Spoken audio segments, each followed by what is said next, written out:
Furacão empata de novo. Terceiro empate no Campeonato Paranaense. É oficial, o Furacão preocupa. Senhoras e senhores, sejam muito bem-vindos ao nosso programa Hora do Jogo, ao nosso canal, especificamente no nosso quadro Hora do Atlético. Vamos fazer aquele nosso pós-jogo clássico de todos os confrontos do Furacão, independente da competição, estando com o Furacão onde ele estiver. Vamos falar primeiro desse Atlético e Cianorte, mas antes disso, já se inscreva no canal, já deixa o seu like e vem fazer parte dessa família do Hora do Jogo, que cada dia cresce mais, que além dos conteúdos de Atlético, tem conteúdos muito especiais sobre o mundo dos esportes como um todo. Tem conteúdo de Fórmula 1, tem conteúdo de MMA, tem conteúdo de futebol nacional e internacional. O que não falta é entretenimento e informação aqui nas redes do Hora do Jogo, mas principalmente aqui no nosso canal do YouTube. Então, vamos falar um pouquinho desse Atlético 1, Cianorte 1. E parece que, além do resultado que se repetiu, que é o terceiro empate do Atlético em 6 jogos do Campeonato Paranaense, foi um replay de tudo que a gente viu. O Atlético é uma equipe que tem goleiros sólidos, defesa inconstante e que toma gol praticamente todo jogo, só não toma no Clássico Atletiba, um meio-campo muito produtivo e um ataque que perde muitas oportunidades. Parece que o Atlético tem esses defeitos desde a primeira partida e cada vez ficam mais evidentes. Os jogos que destoaram um pouco foi o Clássico Atletiba, porque a defesa não sofreu gol, foi o único jogo, e o jogo contra o Rio Branco, que o ataque foi muito bem, marcando 5 gols. Então você vê um ataque que conseguiu ser muito produtivo naquela partida específica. Mas, no geral, é um time que sofre para marcar gols e sofre para saber se defender. Aí fica a dúvida, é entrosamento ou é peças? Eu acredito que possa ter um pouquinho ali dos dois, mas a gente vai detalhar mais isso ao longo da nossa análise. Ao longo do jogo, o gol do Cianorte nasceu do lado esquerdo da defesa atleticana, um cruzamento que o Lucas Beleza tentou tirar, mas acabou marcando contra, e na segunda etapa, Lucas Diori, que teve várias oportunidades a partida, até conseguiu, até que enfim, meu Deus, obrigado, marcar um golzinho ali, e foi. Aí, ali aos 49 minutos já na segunda etapa, conseguiu marcar, fez o seu golzinho e conseguiu esse empate. Também é uma pontuação para o campeonato, apesar de que, evidentemente, todo jogo do Campeonato Paranaense a gente quer vitória, né? Mas empatar é melhor do que perder. Então, o golzinho do Diório foi importante. Analisando o time como um todo, vou até colocar a escalação aqui na tela. No gol, devido à punição para o Mikael pela questão do clássico atletivo, foi o Matheus Soares. Gostei muito da participação do Matheus Soares. Seguro, é um goleiro que foi pouco exigido, mas quando precisou intervir, interviu tranquilamente, sem estar afobado. Então, é algo bacana, principalmente para um goleiro que está tendo seus primeiros momentos, sua primeira minutagem ali no time principal. Então, é bacana e ainda num cenário da chegada possível do Santos, que estava hoje na Liga Arena, mas falta, por exemplo, a definição para que de fato seja contratado. Mas ter Mikael, que é um excelente goleiro e seguro, um Santos, que é um ídolo e também um ótimo goleiro, e também ter o Matheus, acho que acaba que o Atlético não tem nenhuma posição que o Atlético esteja tão bem servido quanto os goleiros. Indo para o trio de defesa. O trio de defesa, para mim, teve pontos positivos e negativos. Matheus Gamarra fez um jogo ok, um jogo razoável ali, não teve tantos sustos, mas o gol e grande parte das jogadas do Cianorte na primeira etapa nasceram do lado dele. Dessa falta de comunicação entre Léo Derek e Matheus Gamarra, que abriu muito espaço pelos lados, tanto que a jogada do gol do Cianorte é por esse lado um cruzamento que acaba que o Beleza não consegue cortar e sai o gol. Matheus Felipe. Matheus Felipe teve um desempenho ok, um desempenho ali que sem muitos sustos, mas em alguns duelos, 1 contra 1 ali, principalmente quando a equipe do Cianorte partia para o contra-ataque, ele acabava meio que tendo dificuldade quando aconteciam dribles ou jogos de corpo mais simples do jogador do Cianorte. Então, isso preocupa principalmente quando ele enfrentar jogadores mais dribladores, mais velozes. Então, é um ponto para se avaliar. Lucas Beleze.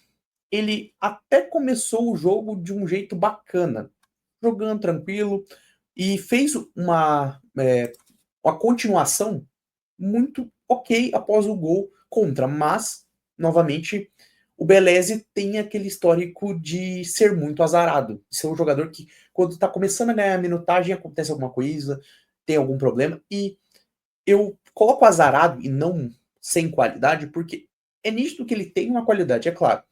Ele não é o Thiago Heleno ainda, ele não é um Capitão Nem, ele não é um Vilches que chegou pronto do Chile, ele não é o próprio Kaique Rocha tem mais experiência que ele.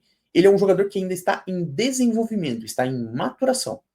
Mas, ao mesmo tempo, a gente sabe um pouco do limite até onde o Beleze consegue chegar. É um jogador bom, mas ainda acho que tem a contribuir, mas ainda tem algumas deficiências, principalmente dessas questão de tomada de decisão e dessas infelicidades que acabam prejudicando a carreira dele.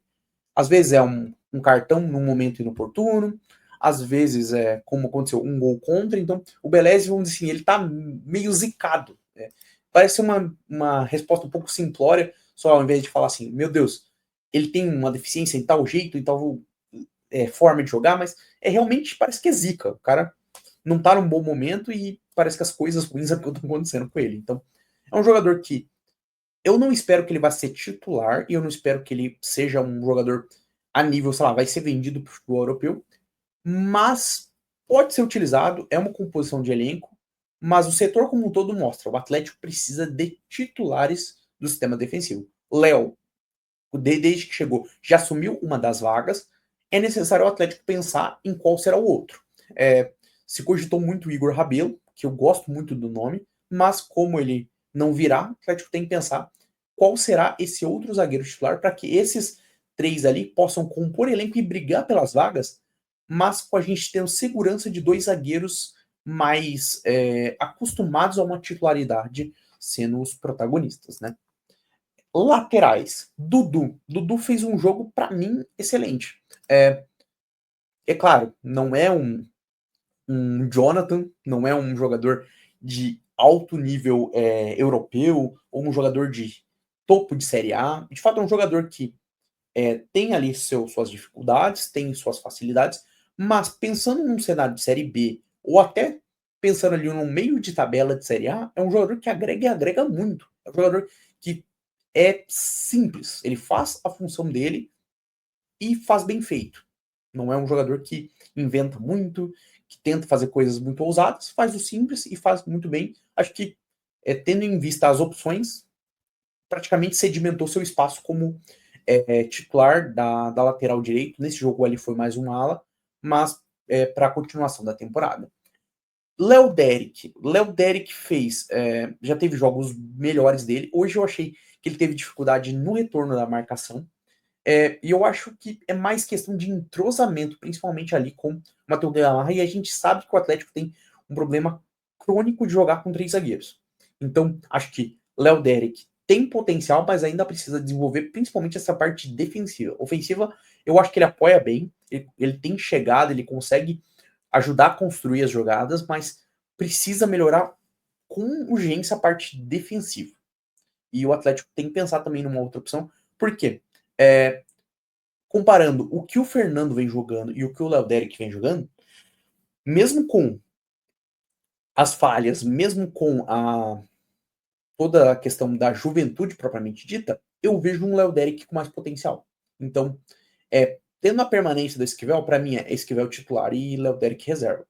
Saindo o Esquivel, eu iria atrás de um outro lateral para disputar a posição com o Léo Derek, e o Fernando, para mim, já precisa batalhar um pouco para retomar essa posição de titular ou de reserva imediato do Esquivel. Pensando no meio-campo aqui. Meio-campo de Raul e João Cruz. Eu gosto do João Cruz no meio-campo, mas eu gosto do João Cruz numa função um pouquinho mais ofensiva. Aqui, a minha visão foi que ele ficou tendo que fazer um suporte defensivo que não é a dele. Ele é mais um meio armador. Ele é para disputar posição ali com o próprio Zapelli. Então, eu achei que o João Cruz, em grande parte do jogo, ele estava com dificuldade, principalmente na parte da marcação, da recomposição, mas tem muita facilidade ofensiva. Então, para mim, não eu novamente bato nessa tecla, não é falta de qualidade, é posicionamento ainda errado. Para mim, ele é um meia mais à frente. Raul. Raul não fez um dos seus melhores jogos. Ali na parte da marcação teve alguns momentos onde estava um buraco, que a equipe do Cianorte conseguiu trabalhar ali um pouquinho perto da entrada da área, ou conseguiram se aproximar bastante para dar um chute um pouco mais de longe, uma jogada trabalhada mais de longe. Mas é um volante ok. Para mim, é um dos que vinha melhor, mas hoje não fez um jogo brilhante.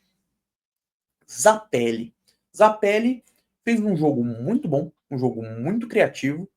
Foi o Zapelli que a gente espera. Aquele jogador que, é claro, não tem aquela ultra velocidade, não é aquele corredor, mas é um jogador que sabe criar oportunidades, sabe criar chances, sem dúvida. Luiz Fernando esteve um pouquinho apagado no jogo. Ele tentou algumas jogadas, mas ele teve bastante dificuldade, até pelo número de marcadores do Cianorte, e também não teve tantas oportunidades. E eu chego no camisa 9, que é o ponto que mais me preocupa, Lucas Diório. Sim, ele marcou o gol do empate, mas depois de perder, no mínimo, 3, 4 chances claras e não conseguir alcançar a bola em cruzamentos ou em passes, no mínimo 4 ou 5.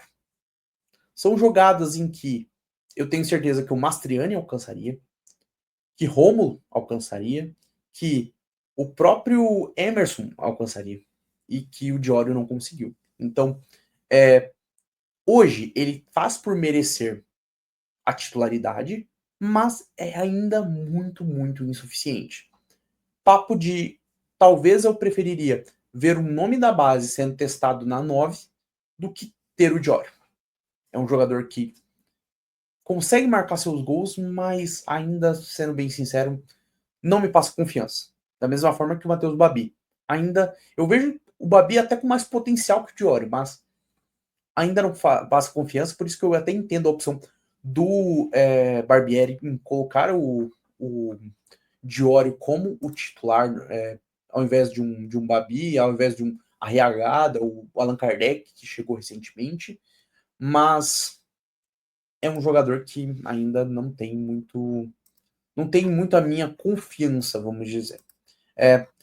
Falando também um pouquinho rapidinho de classificação, esse jogo contra o Cianorte deu um cenário um pouquinho curioso para essa classificação do Campeonato Paranaense e colocou o Furacão aqui na 6ª posição. Ainda dentro do G8, ainda não está ameaçado de uma saída, precisaria de uma grande combinação de resultados. Mas para uma equipe do patamar do Atlético, uma equipe com investimento do Atlético, ficar com medo de não ficar entre os 8 e chegar na 5ª ou na 6ª rodada jogando com o seu time titular, sem ter uma definição quem é o time titular, se está jogando, se está conseguindo ter domínio, é muito pouco. Então, é uma equipe que dá para entregar mais com as peças que tem, mas é necessário que tenham novas peças. O ponto que eu começo a levantar é: será que terão paciência com o Barbieri para que ele renda?